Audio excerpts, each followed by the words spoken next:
ॐ नमः सिद्धेभ्यः। ॐ नमः सिद्धेभ्यः। ॐ नमः सिद्धेभ्यः। तत्त्वार्थसूत्रकर्तारम् गृध्रपिच्छोपलक्षितम् वन्दे गणेन्द्रसञ्जात मुमा स्वामी मुनीश्वरम् मुमा स्वामी मुनीश्वरम् मोक्षमार्गस्य नेतारम् भेतारं कर्मभूव्रतां ज्ञातारं विश्वतत्त्वानां वन्दे तद्गुणलब्धये वन्दे तद्गुणलब्धये। अपनी चर्चा यहाँ पर तत्वार सूत्र ग्रंथ के माध्यम से दूसरे अध्याय के प्रथम सूत्र पर अपने चर्चा प्रारंभ की है। पूर्व में अपने चर्चा की थी 5 भावों के स्वरूप के बारे में। इनको नियम सार में ये जो 4 भाव हैं इनको विभाव भाव कहा है। क्यों कहा है? एक पारिणामिक भाव को ही स्वभाव भाव कहा है, बाकी के 4 भाव को कैसा है? विभाव भाव कहा है। तो विभाव भाव कहने का क्या कारण है? इसलिए कहा है कि ये जो 4 भाव है ना, कर्मों के अभाव में प्रकट होते हैं। औपशमिक भाव भी कैसे हैं? कर्मों के अभाव। छायिक भाव भी, छायोपशमिक भाव भी, औदैहिक भाव भी कैसे है ना। ये तो कर्म के सब उदयजन्य भाव है। एक पारिणामिक भाव ही स्वभाव भाव है। इसलिए इन 4 भावों को विभाव भाव कहा है और एक पारिणामिक भाव को स्वभाव भाव कहा गया है। पूर्व में हमने चर्चा की थी औदायिक भाव किसे कहते हैं? औदायिक भाव किसे कहते हैं? हाँ बताइए। हाँ प्रसिद्धि बताओ। कर्मों के अभाव से जो भाव होता है उसे औदायिक भाव कहते हैं। हाँ, कर्म के उदय से जो भाव होते, कर्म के उदय में हमारे जो राग, द्वेष, मोह, गति इत्यादि जो भी भाव होते हैं उनको क्या कहते हैं? औदायिक भाव कहते हैं। जैसे कर्म का उदय आया, क्रोध कषाय कर्म का उदय आया और हम क्रोधी हो गए तो वो कैसा हुआ? औदायिक भाव हुआ। कर्म के उदय में जो भाव होते हैं उसको क्या कहते हैं? औदायिक भाव कहते। और क्रोध कषाय कर्म का उदय आया और हमने क्षमा स्वभाव धारण कर लिया तो क्या हो गया? वो कर्म कैसे हैं? झड़ जाएंगे। वो कर्म कैसे हैं? खिर जाएंगे। अब पारिणामिक भाव किसे कहते हैं? देखो, औदायिक भाव और उदय 2 बात ली है कि उदय किसे कहते हैं? द्रव्य आदि के निमित्त के वश से कर्मों का फल देना, उसको उदय कहते हैं। अब पारिणामिक भाव किसे कहते हैं? चलिए बताइए।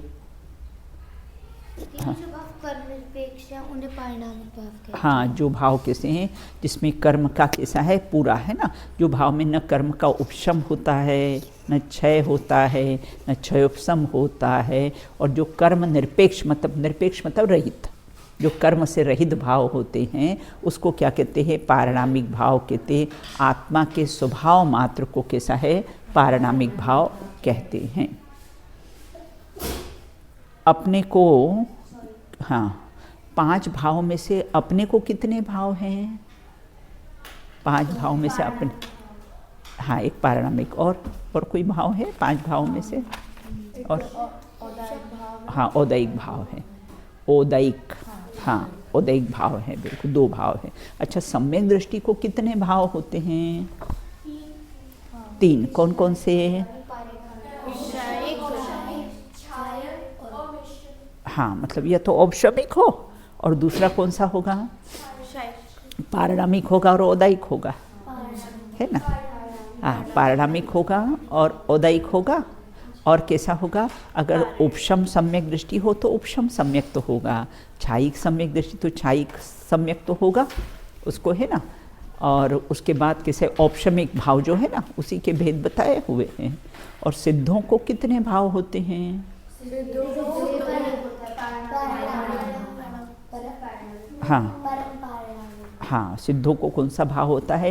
एक मात्र कैसा है? पारिणामिक भाव ही होता है, बाकी 4 भाव उनको होते नहीं हैं। अच्छा, अरिहंतों को कितने भाव होते हैं? उनको 2 होते हैं, एक तो पारिणामिक भाव होता है बराबर, और उनको होता है हाँ, छायिक होता है, छायिक होता है ना, छायिक। अच्छा है का, हाँ हाँ बिल्कुल। हाँ, तो कौन सा? एक पारिणामिक भाव हुआ और एक कौन सा हुआ? छायिक भाव हुआ। और कोई सा भाव होता है? औदैहिक भाव भी होता है। अरहंतों को औदैहिक भाव भी होता है। हाँ, नहीं, सब संसारी जीवों में बेटा, संसारी जीवों में, है ना। तो औदैहिक हुआ अरहंत को, औदैहिक हुआ, पारिणामिक हुआ और औपशमिक हुआ, और छायिक भाव, छायिक भाव हुआ उनको, है ना। ये 3 भाव कैसे अरहंत को थे। सिद्ध को 2 भाव होते हैं, और अपने को कितने भाव हैं? अपने को 2 भाव। कौन कौन से? हाँ, अरहंत परमेष्टि को भी औदायिक भाव होते। अपने को था अरहंत परमेष्टि को औदायिक भाव कैसे? क्योंकि वो भी संसारी है ना, और औदायिक उनको भी कर्म का उदय है ना। तो इसलिए कैसा है, उनको कौन सा, अभी अपन आगे पढ़ेंगे औदायिक भाव के 21 भेदों में, असिद्धत्व नाम का उनको औदायिक भाव रहता है। अभी सिद्ध दशा प्रकट नहीं हुई ना, तो असिद्धत्व नाम को उसको औदायिक भाव रहता है। बिल्कुल। चलिए अपन आगे पढ़ते हैं। यहाँ पर अपन ने ज्ञानावर्णी कर्म की चर्चा की थी, और 4 भावों को भी बेटा पर भाव कहा है। नियम सार में 4 भावों को भी पर भाव कहा है। क्यों कहा है? वही अपने पता ना कि कर्मों के अभाव में प्रकट हुए हैं, इसलिए उनको पर भाव कह दिया। एकमात्र पारिणामिक भाव ही कैसा है? स्वभाव भाव हुआ। बिल्कुल। अपने कल ज्ञानावर्णी की चर्चा की थी, अब मोहिनी कर्म की चर्चा करते हैं। जिस जीव को मदिरा की तरह मदोन्मत्त जो मोहिनी कर्म है, कहाँ लिखा है? छडाला में कहीं आया है? मोह महामद पियो अनादि, भूल आप को भरमतवादी। अपन शराब पीते हैं कि नहीं पीते हैं?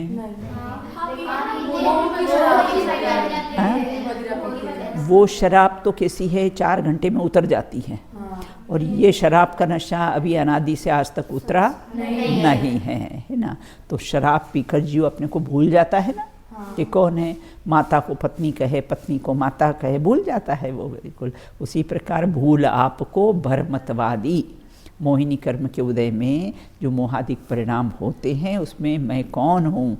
मैं आत्मा हूँ, ज्ञानानंद स्वभावी हूँ, अजर अमर तत्व हूँ, शाश्वत तत्व, इसको भूल जाता है ना।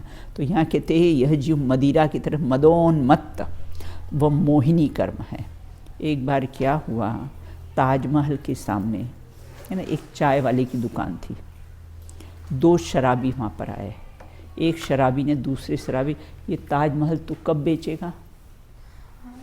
तो उसने कहा अभी मेरा कोई विचार नहीं है, अभी मेरा खरीदने का कोई विचार नहीं है। दूसरे दिन दोनों शराबी आए। वो चाय वाले ने पूछा भैया कब बेच रहे हो और कब खरीद रहे हो? बोले उतर गई। जब चढ़ी थी तब ऐसी बातें कर रहे थे, और अब तो कैसी वो उतर गई। अरे एक झोपड़ी तो घर में है नहीं और ताजमहल खरीदने की बात करें हम, बिल्कुल है कि नहीं। तो इस प्रकार मोह के वशीभूत होकर जीव ऐसा बातें करता है। अब आयु कर्म को कैसा है? मोहिनी को किसकी है ना? शराबी की उपमा दी है मोहिनी कर्म को। और आयु कर्म को जेल के समान कहा है, जेल के समान कहा है। गुमट सार में वो खोड़ा ऐसा लकड़ी का खोड़ा आता है, उसकी बात कही। तो जेल में आयु कर्म, जेल में। हाँ बोलो बेटा। दीदी मदोन्मत्त का एग्जैक्ट मीनिंग क्या होगा? मतलब मद में अहंकार में, मद में उन्नत है ना, मदोन्मत्त है ना। हाँ, मत प्लस उन्नत, मत मतलब अहंकार में वो कैसा है, चढ़ा हुआ रहता है। बोल बेटा। दीदी जो चार भाव आपने बताए थे उनमें से मनुष्य को तो औदिक और पारिणामिक बस होते हैं, तो रीतिकारी में राज को इनमें से कोई और एक और ऐड हो जाता है? हाँ, औपशमिक या औपशमिक भाव हो, छायिक भाव हो, जो सम्यक तो हो ना, औपशमिक, छायोपशमिक, छायिक, तीन सम्यक तो होते हैं ना। तो उसमें जिसका जो सम्यक तो हो तो उनको 3 भाव हो जाते हैं, है ना। अब कहते आयु कर्म को जेल के समान कहा है। जो जीव निश्चित समय तक गति विशेष में रोक कर रखता है वह कैसा है, आयु कर्म है। यह आयु कर्म अपने को ये मनुष्य गति में रोक कर रखता है ना। जैसे जेल में कोई व्यक्ति जाता है तो सलाखें उसको रोक कर रखती है, और सलाखों के बाहर आ सकता नहीं है, हथकड़ी उसको कैसी है, रोक कर रखती है। उसी प्रकार से आयु कर्म को जेल के समान कहा है कि ये कैसे है, 9 कर्म, ये शरीर हमारा जेल है और हम उसमें कैद हैं ना। जब तक कैसा है, कैद रहेंगे, है ना। जब तक आयु कर्म का उदय रहेगा तब तक हम कैद रहेंगे। उसके बाद हंस उड़ जाएगा, यहाँ से आत्मा चला जाएगा अपने परिणाम के अनुसार, और शरीर के साथ यहीं पर पड़ा रह जाएगा, बिल्कुल, है ना। अपना जन्म होता है ना, तो जन्मदिन अपन मनाते हैं ना, तो जन्मदिन मनाते। अच्छा ये बताओ, जेल में जाने की तारीख कौन याद रखता है? कोई नहीं। हाँ?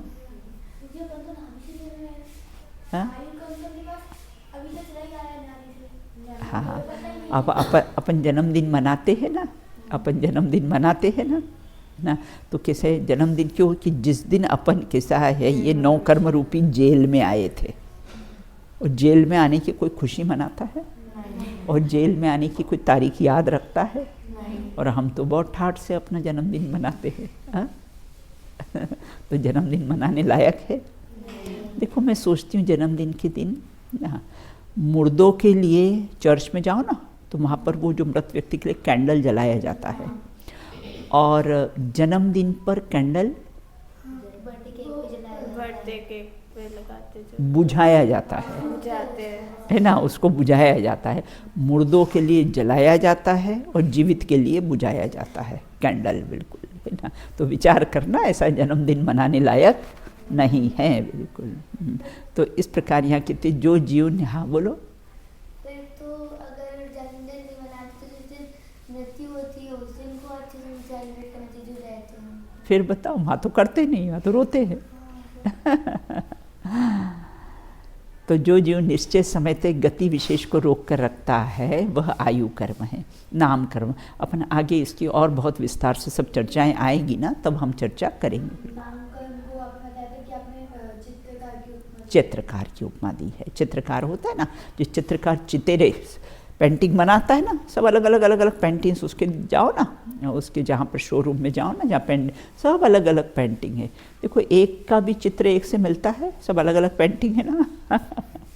हाँ, एक की भी सूरत एक से मिलती है। वो चित्रकार ने ऐसे चित्र बनाए कि एक का चित्र दूसरे से मिलता, सगी 2 बहन हो तो भी उसका चित्र मिलता नहीं है ना। तो चित्रकार ने नाम कर्म के उद्देश्य कैसा है, ये शरीर की रचना होती है, लेकिन ऐसा चित्रकार है कि एक चित्र दूसरे चित्र से मिलता नहीं है। तो नाम कर्म नाना प्रकार के रूपों को बनाता है, बिल्कुल, है ना, वह नाम कर्म है। अंतराय कर्म ये कैशियर के समान होता है ना, कि हाँ, कैशियर होता ना, कैशियर बैंक में जाते ना, जो अकाउंटेंट होता है ना, वो पैसे दे, है ना। तो ये कैशियर के समान होता है। जो जीव के कार्यों में विघ्न उत्पन्न करता है वह अंतराय कर्म है। कोई जीव के अंतराय कर्म उत्पन्न करता है ना, पैसे लेना, क्यों, क्या, कैसे, कितने चाहिए, अकाउंट नंबर देखेगा, चेहरा मिलाएगा, तो ये करेगा, तो कितना फॉर्मेलिटीज़ करता है, बिल्कुल ना। फिर उसके बाद में कैसा है, फिर पैसा देता है, बिल्कुल। तो ये कैसा है, कैशियर के समान होता है। घर में भी मम्मी को पैसे लेना हो तो कितने सवाल पूछती है मम्मी, है, पूछती है कि चलो चलो ले लो, ऐसा करती है कि पूछती है, क्यों चाहिए, कहाँ खर्च करोगे, क्या करोगे, कितने, ना, आसानी से देते नहीं हैं, बिल्कुल। तो वो कैसा है, अंतराय कर्म उदय है, बिल्कुल। और कैसे हैं, जो जीव के कार्यों में विघ्न डाले। गोत्र कर्म ये कुंभकार के समान है है ना। घड़ा होता है ना, कुंभकार कैसा है, छोटा घड़ा बनाता है, बड़ा घड़ा बनाता है, इतना छोटा सा बनाता है। कुम्हार, कुंभकार मतलब कुम्हार, है ना। छोटा घड़ा बड़ा, है ना, वो गोत्र कर्म के उदय से, है ना, वो कैसा है, छोटे होते हैं, बड़े होते हैं, है ना। ये गोत्र कर्म के उदय से सभी अपने को मिलता है ना। वो नीच गोत्र में उत्पन्न हो, कोई उच्च गोत्र में कैसा है उत्पन्न होता है। अब घातीय कर्म कौन कौन से हैं, है ना। घातीय कर्म कौन कौन से, ज्ञानावर्णी, दर्शन, मोहिनी और अंतरा, ये चार तो कैसे घातीय कर्म। अघातीय कर्म वेदनीय, नाम, आयु और, हाँ, वेदनीय, नाम, आयु और गोत्र। अब छायिक भाव को कौन से छह कर्म, छह में निमित्त से होता है। जो छायिक भाव होता है वो कौन से कर्म के छह होने पर छायिक भाव प्रकट होता है। तो छायिक भाव ज्ञानावर्णी चार है ना, चार अपने ना देखे थे ना, चार चतुष्टय प्रकट होते हैं। तो ज्ञानावर्णी, दर्शनावर्णी, मोहिनी और कैसे अंतरा। आपके उसमें मोहिनी लिखा है, मेरा पुराना एडिशन है ना, उसमें मोहिनी नहीं लिखा हुआ है। तो ज्ञानावर्णी, दर्शनावर्णी, मोहिनी और अंतराय कर्मों के छह के निमित्त से क्या होता है, यह छायिक भाव प्रकट होता है। चार घातीय कर्म के अभाव में, ज्ञानावर्णी के कर्म के अभाव में कैसा है होता है, अनंत ज्ञान प्रकट होता है। दर्शनावर्णी कर्म के उदय में अनंत दर्शन प्रकट होता है। मोहिनी कर्म के उदय में अनंत सुख प्रकट होता है। और अंतराय कर्म के उदय में अनंत वीर्य प्रकट होता है। तो चार कर्मों के अभाव में चार चतुष्टय प्रकट होते हैं। तो उसको सीधा सीधा घातीय कर्म के अभाव से ही प्रकट होता है। हाँ, बस घातीय कर्म के अभाव में कैसा होता है, घातीय कर्म के अभाव में अनंत चतुष्टय प्रकट होता है, अर्थात अरहंत दशा प्रकट होती है। 13वां गुणस्थान, गुणस्थान की अपेक्षा से बात करें ना तो क्या होगा, 13वां गुणस्थान है। अब छायिक भाव में, है ना, औदैहिक भाव कौन कौन से है और कर्मों के उदय कौन कौन से कर्मों के उदय के निमित्त से होता है। ज्ञानावर्णादि आदि आठों कर्मों के उदय के निमित्त से क्या होते हैं, औदायिक भाव होते हैं। अब पारिणामिक भाव किस निमित्त से होते हैं, पारिणामिक भाव भव्यत्व, भव्य और अभव्य दोनों प्रकार के जीवों को होता है। देखो पारिणामिक भाव के अपन आगे देखेंगे, तीन भेद आएंगे, जीवत्व, भव्यत्व और अभव्यत्व। तो पारिणामिक भाव, अच्छा सिद्ध भव्य है कि अभव्य,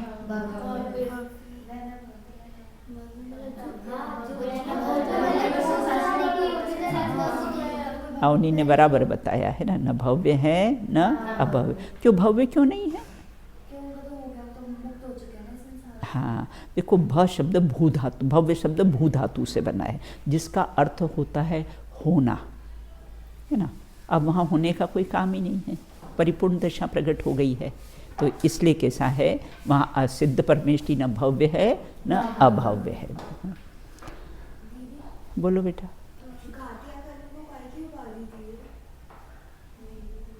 मैंने दो बताया था ना बेटा, एक दो प्रकार की वो रिवॉल्वर बताई थी दो प्रकार की रिवॉल्वर बताई थी ना, एक बलून फोड़ने वाली और एक AK-47। हाँ, तो ये कैसे ज्ञानादि जो गुण है ना उनको कैसा है, घात करता है, इसलिए इनको घातीय कर्म कहते हैं ना। और अघातीय कर्म कैसा होता है, वो किंचित घात करता है, तो इसलिए उनको कैसे अघातीय कर्म कहते हैं। और वो किसके समान अपने, वो बलून जो फोड़ते हैं ना, उसकी जो रिवॉल्वर होती है ना उसमें छर्रा एक होता है ना, लेकिन वो घात नहीं करता, थोड़ा सा घात करेगा, ज़्यादा घात नहीं करता है ना। अब कहते पारिणामिक भाव किन जीवों को होता है, भव्य को, अभव्य दोनों प्रकार के। अपन भव्य हैं कि अभव्य, कहाँ से भव्य हो गए ना, हमें समय तो पता ही नहीं क्यों किया हम भव्य कि अभव्य, भव्य है, मोक्षी भव्य क्यों है, हाँ, रत्नत्रय की प्राप्ति की इच्छा भी ये एक बात है ना। और कैसा है, अपने पद्मनंदी पंचविंशतिका में लिखा है कि जो जीव तत्वों की बात को, जिनवाणी की बात को रुचिपूर्वक सुनता है वह भव्य है और भावी निर्वाण भाजनम, और भविष्य में निर्वाण को प्राप्त होगा। तो आप लोग तो सब रुचिपूर्वक सुनते हो, तो कैसे हो, तुम सब भव्य ही हो, अपन सब भव्य ही हैं, बिल्कुल अभव्य नहीं। हाँ बोल बेटा। जो अभव होता है वो तो ग्रेविक तक जा सकता है। हाँ, मंद कषाय के बल, मंद कषाय के बल पर, मंद कषाय के बल तक ग्रेविक तक पहुंच जाता है वो, बिल्कुल है ना। और ये तत्व की बात तत्प्रति प्रीति चित्तेण, तत्व की बात प्रीति पूर्वक सुनता है, वो निश्चित भव्य है और भविष्य में निर्वाण को प्राप्त होगा। बोलो बेटा। लेकिन हमने तो कह दी चलो इस भव में तो रुचि पूर्वक बात सुन रहे थे, बराबर, परंतु इसकी क्या गारंटी कि हम अगले भव में भी सुनेंगे या अगले भव में भी अरे अरे शंका करते हो? हाँ, जैन धर्म ही मिलेगा, दूसरा धर्म नहीं मिलेगा। भावना भाई है ना। फिर भजनों में भी बोलते हो जिन धर्म हमारा प्यारा, है ना। तो इस प्रकार से है ना, ये भावना यहाँ से लेकर जाएंगे ना तो कैसे हैं, अपने को ये जिन धर्म ही मिलेगा। और अभी यहाँ पर कुगुरु कुदेव कुधर्म की अगर अनुमोदना भी करी, कृत कारित अनुमोदना करी, तो अन्य मतलब धर्म में जन्म हो जाएगा। ये सिर झुकेगा तो सिर्फ वीतराग भगवान के आगे झुकेगा और किसी के आगे झुकेगा नहीं। बस ये भावना करेंगे तो नियम से अपने को अगले भाव में जैन धर्म वीतराग देवसास गुरु ही मिलेंगे, है ना।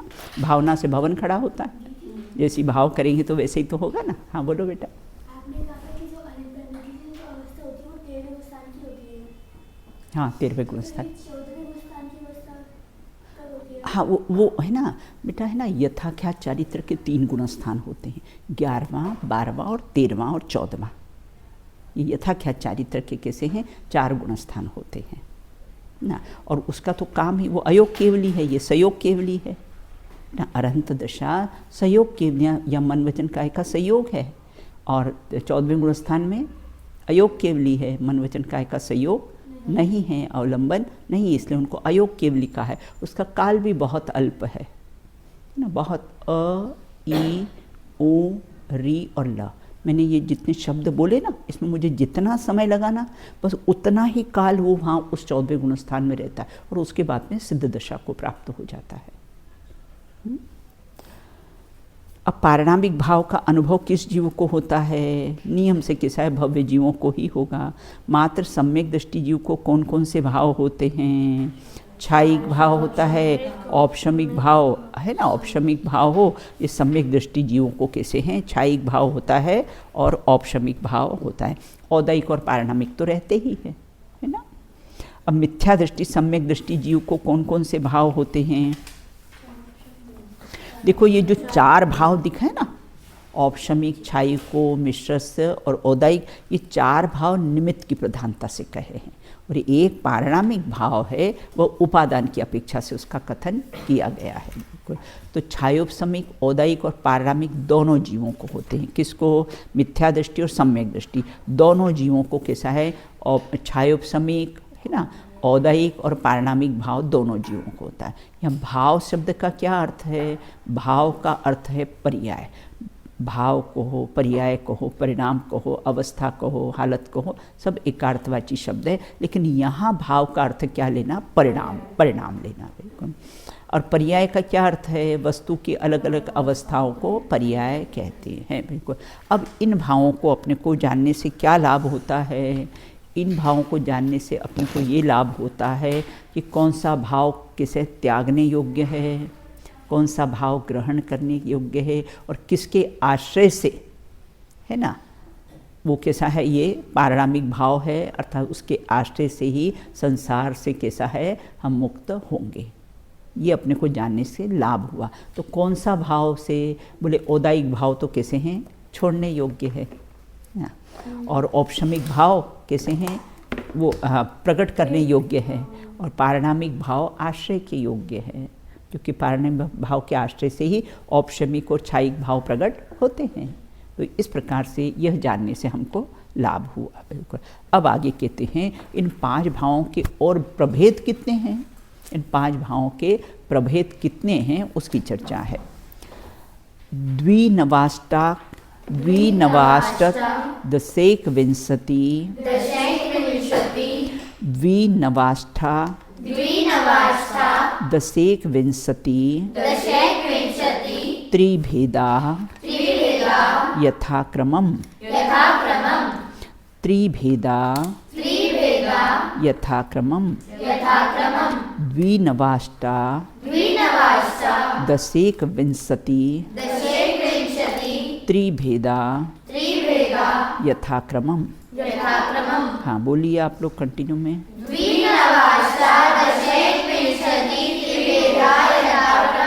एक बार फिर से बोलिए।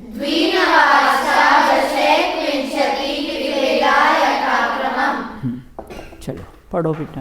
हाँ किसके पास है? हाँ चलो पढ़ो बेटा। द्विनवाष्टा दशैकविंशति त्रिभेदा यथाक्रमम्। ये सुपर फास्ट क्यों चला दिया? शांति से पढ़ो, उसको शांति से बोलो। द्विनवाष्टा दशैकविंशति त्रिभेदा यथाक्रमम्। हाँ चलो। द्विनवाष्टा दशैकविंशति त्रिभेदा यथाक्रमम्। अर्थ देखते हैं। अब यहाँ ये कहते हैं कि उन 5 भावों का क्रम क्या होता है। तो जिस भाव से लिखे हैं ना बेटा, जैसे पहला औपशमिक भाव लिखा है ना सूत्र में, पहले सूत्र में अपना ऑप्शन, बस उसी क्रम से यहाँ से द्वि मतलब 2। तो औपशमिक भाव के कितने भेद हैं? 2 भेद हैं। दूसरा कौन सा है? औपशमिक छायिक भाव। तो छायिक भाव के कैसे 9 भेद होते हैं, है ना। तीसरा छायोपशमिक है ना, छयोपशम नहीं बोलना, सही उच्चारण करना सीखना। छायोपशमिक, तो छायोपशमिक के कितने होते हैं? हाँ नहीं, अष्टा, हाँ देखो 8 और 10 है ना। देखो नवाष्ट मतलब 8 और फिर 10 संधि विच्छेद करेंगे, श के ऊपर 2 आ गया तो उधर 1 हो जाएगा। तो कैसा होगा संधि विच्छेद इसका? 9, 8 और 10 18, 10 + 8 18 हो गए। तो छायोपशमिक भाव के कितने भेद हो गए? 18 भेद हो गए, है ना। और फिर ये यहाँ पर ना श के ऊपर 2 वो लगी ना बेटा, एक ही मात्रा लगी ना, तो ये क्या? 1 विंशति। हाँ तो 20 और 1 कितने हो गए? 21 हो गए, है ना।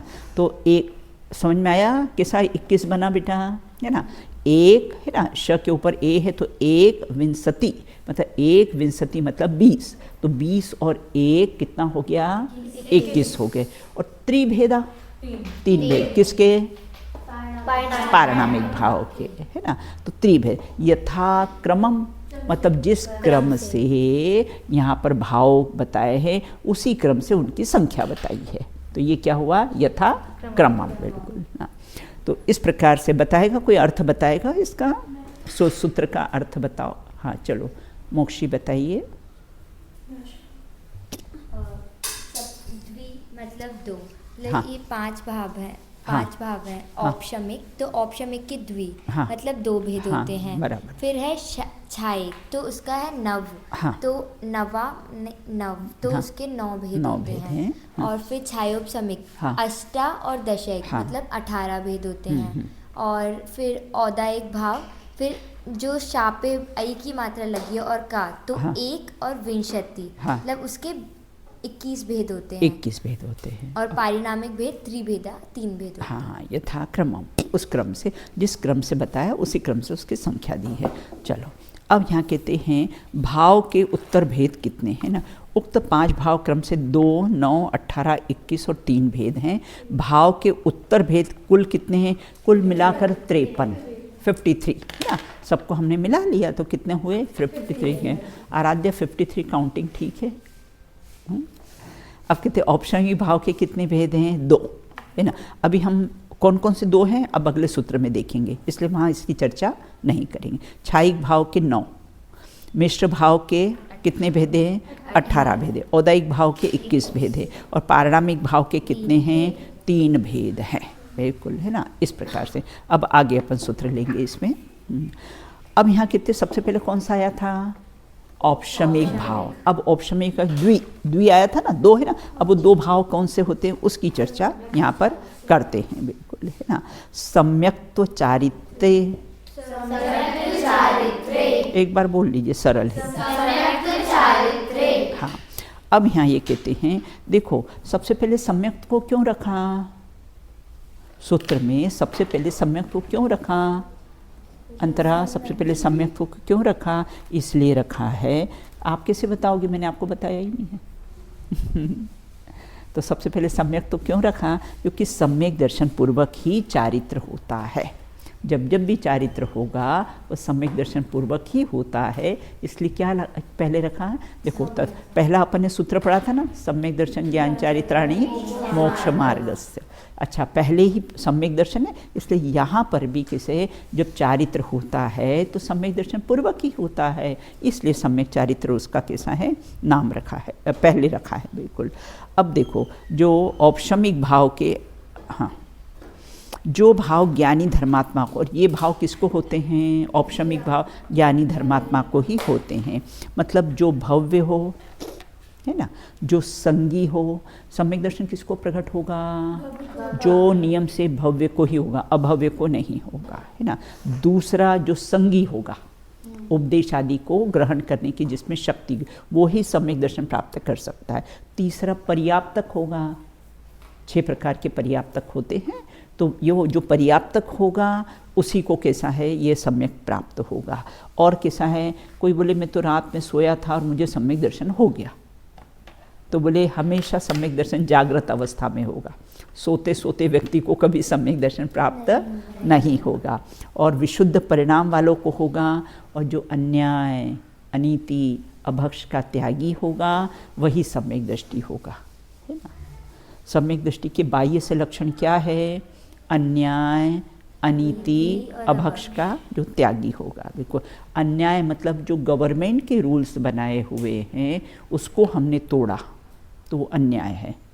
जो संस्था के रूल बनाए हैं, समाज के रूल बनाए हैं, उसको तोड़ा, उसका नाम अनीति है। और अभक्ष है ना, अभक्ष, हाँ, अभक्ष का सेवन करने योग्य नहीं है। तो ऐसे सम्यक अन्याय अनीति अभक्ष, अगर हमने रेलवे में प्लेटफॉर्म का टिकट नहीं लिया तो हमें कभी सम्यक दर्शन प्राप्त नहीं होगा, क्योंकि वो अन्याय है ना।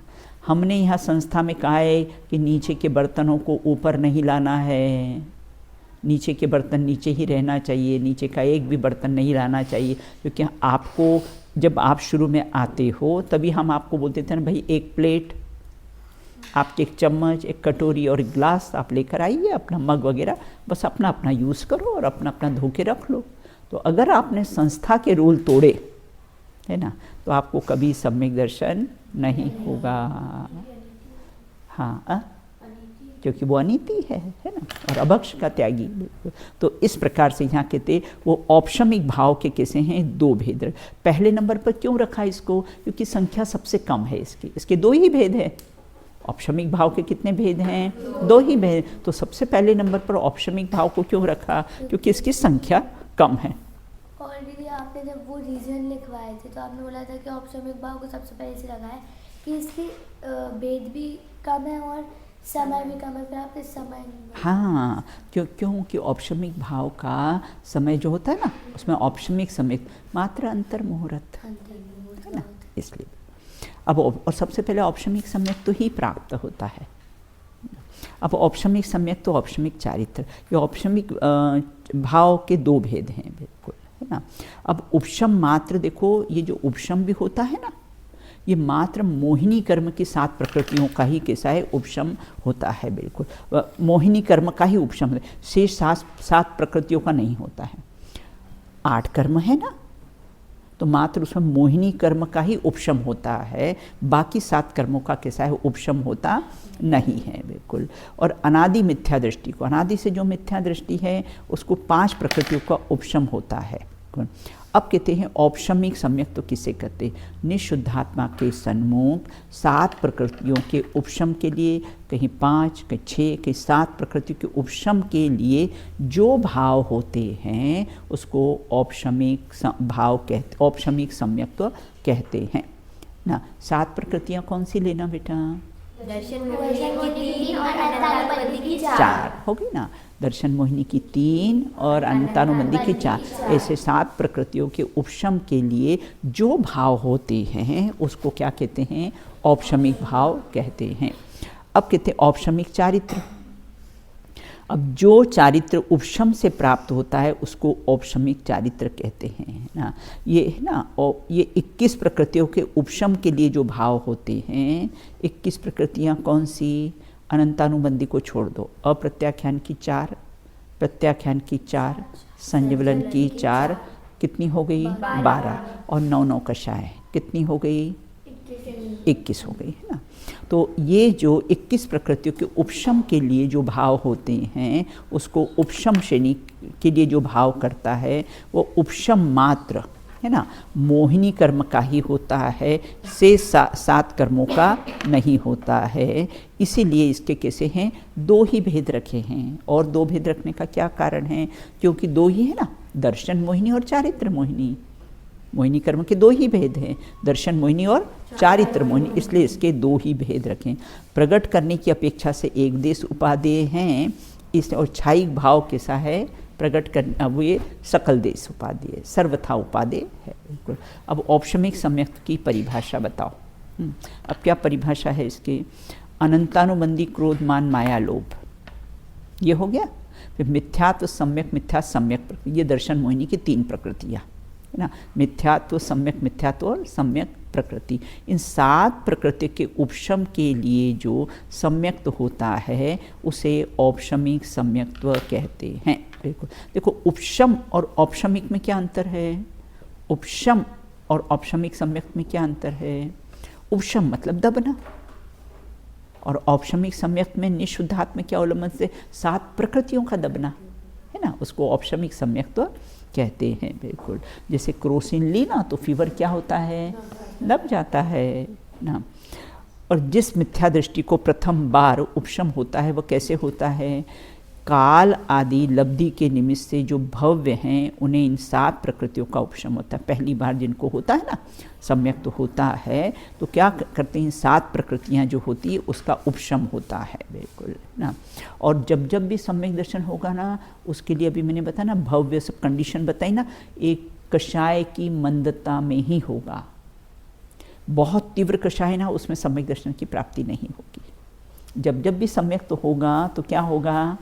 मंद कषाय में ही होगा, तीव्र कषाय में कभी सम्यक की प्राप्ति नहीं होगी। अब काल लब्धि किसे कहते हैं? कितने प्रकार? जिस समय को निमित्त पाकर कार्य संपन्न हुआ उसे काल लब्धि कहते हैं, बिल्कुल, है ना। जैसे महावीर के जीव जो सिंह की पर्याय में था ना, अब उस समय सम्यक दर्शन प्राप्त करने की उसी समय उसकी काल लब्धि पकी, और वहाँ पर अपने दादाजी की जब वाणी सुन रहा था वहाँ विरोध करने बैठ गया मारीची। महावीर का जीव जो मारीची की अवस्था में था, तो वहाँ कैसा है? वहाँ उसकी काल लब्धि नहीं पकी थी, है ना, मूछ वाली अवस्था में नहीं पकी थी और पूंछ वाली अवस्था में पक गई। सम्यक दर्शन उसको कैसा है? पूंछ वाली अवस्था में हुआ ना, तो जब वो कार्य हुआ ना, वो उसकी काल लब्धि। काल मतलब समय, जिस समय जो कार्य होना हो उसको बोलते हैं काल लब्धि है। तो हाँ बोल, बिल्कुल क्रमबद्ध पर्याय कहो, है ना, क्रम, हाँ बराबर, बिल्कुल, है ना, क्योंकि कार्य जब भी होता है ना 5 समवाय से ही होता है ना। लब्धियों को हम क्या कह सकते हैं? इनको डिफाइन कैसे कर सकते हैं? लब्धि मतलब प्राप्ति बेटा, लब्धि मतलब प्राप्ति, उसका अर्थ होता है लब्धि मतलब प्राप्ति, बिल्कुल, है ना। तो प्राप्ति हुई, तो प्राप्ति कैसे? जैसे अपन है ना, क्षयोपशम और क्षयोपशम लब्धि, 5 प्रकार की लब्धियाँ होती है ना, तो क्षयोपशम और क्षयोपशम लब्धि। क्षयोपशम तो जो हमको प्रकट उघाड़ ज्ञान है और हमने उसका प्रयोग कैसे किया, तो वो क्षयोपशम लब्धि। करण लब्धि, देशना लब्धि, है ना, देशना, है ना, और देशना लब्धि क्या अंतर पाया जाता है? देशना सुनी, इस कान से सुनी और इस कान से निकाल दी, और सुनी और उस रूप परिणमन किया, उसका नाम है देशना लब्धि, है ना। देशना और देशना लब्धि, सुनकर उस रूप परिणमन करना, उसका नाम है लब्धि, प्राप्ति करना, है ना। सिंह ने सुना कि हे वनराज नहीं तो जीवराज है, तुझे यह हिंसा शोभा नहीं देती, और आंसू झरने लग गए और सम्यक की प्राप्ति हो गई, तो वो देशना लब्धि, है ना। सुनकर उस रूप परिणमन किया तो उसका नाम क्या हुआ? देशना लब्धि, बिल्कुल। अब यहाँ ये कहते कर्म की स्थिति की अपेक्षा से काल लब्धि बताओ। ये वाला प्रश्न रह गया अपना। यहाँ लब्धि निमित्त या कारण को कहा है। अर्ध पुद्गल परावर्तन की अपेक्षा से काल लब्धि बताओ। बिल्कुल, कर्मयुक्त कोई भी भव्य आत्मा अर्ध पुद्गल परावर्तन काल शीश लेने पर प्रथम उपशम सम्यक को ग्रहण करने की योग्य होता है, वह अर्ध पुद्गल परावर्तन की अपेक्षा से काल लब्धि है। बिल्कुल, है ना। क्या कहते हैं कि कोई कर्म है ना, कोई जीव जिसने पहली बार औपशमिक सम्यक तो प्राप्त किया हो ना, अब उसका अधिक से अधिक संसार में रहेगा तो किसा अर्ध पुद्गल परावर्तन काल हो सकता है वो उसी भाव में मोक्ष चला जाए ना, नहीं तो अधिक से अधिक कोई रहेगा, मतलब उसका टिकट कैंसिल कंफर्म हो गया है, मोक्ष जाने का टिकट कंफर्म है। बस बिल्कुल कंफर्म टिकट है ना, तो अपन निश्चिंत हो जाते हैं ना, भाई रिजर्वेशन है, कंफर्म टिकट है अपना, निश्चिंत हो जाते हैं। उसी प्रकार से वो चाहे उसको अर्ध पुद्गल परावर्तन काल भी रहना पड़े, फिर भी वो अनंत के आगे बिंदु बराबर है, चुल्लू बराबर है। उसका संसार, सम्यक दृष्टि का संसार चुल्लू भर कैसा है, रह जाता है। अब कर्म की स्थिति की अपेक्षा से काल लब्धि बताओ। कर्मों की स्थिति की अपेक्षा अंतः कोड़ा कोड़ी सागर पड़ती है।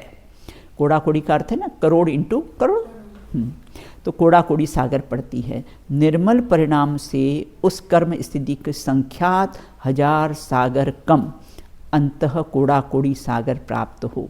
जब जीव प्रथम उपशम सम्यक के योग्य होता है तो यह स्थिति की अपेक्षा से कैसा है, काल लब्धि है। अर्धपुद्गल परावर्तन को भी कहा है और किसे अंतः कोड़ा कोड़ी है ना, उसकी स्थिति संसार में इतनी ही रहती है। अब परावर्तन किसे कहते हैं, आपने छडाला में पढ़ा है ना, पंच परावर्तन ना, पढ़ा होगा ना। तो पंच द्रव्य, क्षेत्र, काल है ना, भव और भाव, 5 परावर्तन होते हैं। बिल्कुल देखो, द्रव्य परावर्तन मतलब कि मैं बहुत शॉर्ट में आपको बताऊंगी। द्रव्य परावर्तन अर्थात क्या, हमने संसार में ऐसा कोई भी द्रव्य में पुद्गल द्रव्य लेना, ऐसा कोई भी परमाणु नहीं है कि जो अनंत बार हमने ग्रहण करके छोड़ा नहीं हो। आपके पुद्गल के परमाणु मैंने अनंत बार ग्रहण किए, मेरे पुद्गल के परमाणु आपने अनंत बार ग्रहण किए। इस अपेक्षा से वसुधैव कुटुंबकम, सारा संसार ही अपना कैसा है, कुटुंब परिवार है। अभी नारा दिया ना मोदी जी ने, वसुधैव कुटुंबकम, बिल्कुल ना। तो ये द्रव्य परावर्तन। क्षेत्र परावर्तन, ऐसा कोई क्षेत्र मतलब स्थान बेटा, हाँ बोलिए बेटा। हाँ, अमेरिका, यूरोप, इधर उधर, कश्मीर, ये वो सब दुनिया भर में ऐसा कोई क्षेत्र बाकी नहीं है जहाँ पर हमने अनंत बार जन्म मरण जन्म मरण जन्म मरण नहीं किया हो, क्योंकि अनादि के हैं ना हम।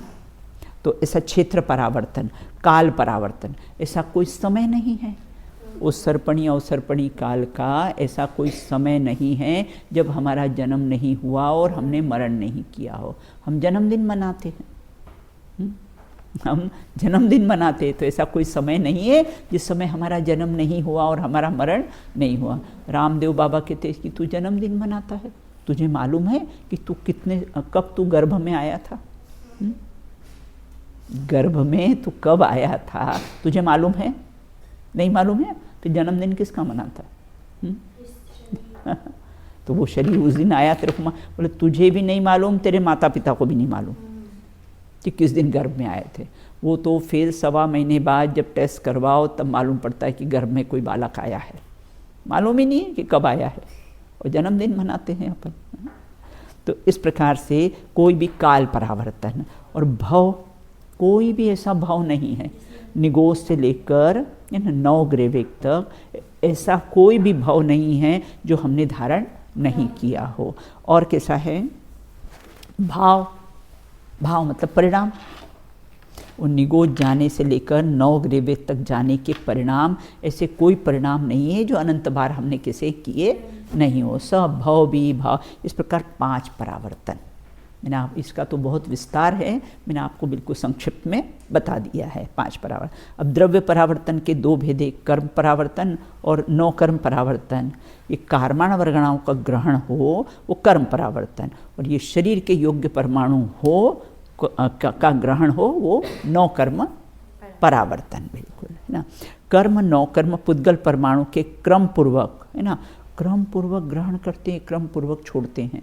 जैसे हम सीढ़ियाँ चढ़ते ना, एक के बाद दूसरी, दूसरी पर, उसी प्रकार से अनंत कर्म परमाणु क्रम पूर्वक ग्रहण करते, क्रम पूर्वक छोड़ते हैं उसको, बिल्कुल है। तब कैसा है, जब एक पुद्गल परावर्तन होता है। अर्धपुद्गल परावर्तन, नौ कर्म परावर्तन का जितना काल है उतना काल कैसा है, अर्धपुद्गल परावर्तन, आधा, अर्ध मतलब आधा परावर्तन। ऊपर पूरा परावर्तन लेना तो कैसे, आधा परावर्तन। सम्यक दृष्टि का अर्धपुद्गल परावर्तन काल रह जाता है, अब उसका संसार ज़्यादा नहीं होता है, बिल्कुल। इस प्रकार से अपन ने चर्चा की है, शेष चर्चा बाद में करेंगे। चलिए दोनों पढ़ लीजिए दोनों सूत्र।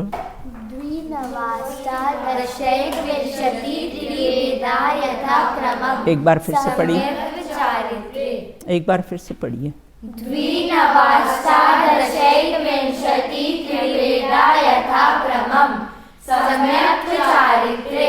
शेष चर्चा अपन बाद में करेंगे। समझ में आया आपको? आ रहा है? कुछ नहीं समझ में आए तो आप बराबर पूछना, अज्ञान लेकर यहाँ से नहीं जाना। चलिए अभी आपको ये वाला याद हो जाएगा ना, फिर अपन दूसरा याद करेंगे, बिल्कुल, है ना। देखो मुनिराजों पर तो आपको याद है ना। अब ये वाला भी करीब करीब याद होने को ही आया है ना। चलो बोलो, आपको जब याद हो जाए मुझे बोल देना, है ना। हाँ,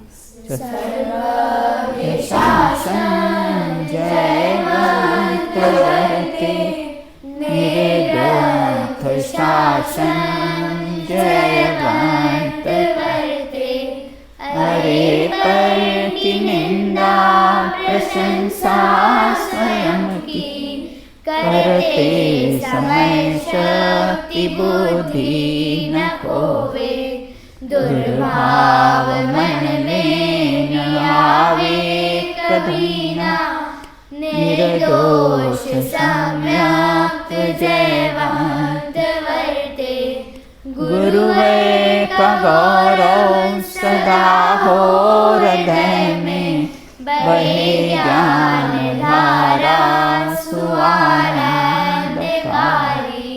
धुल जाए सब मेल समता की धारा, बढ़ते ही जाए सुआराधना में, बढ़ते ही जाए सुआराधना में।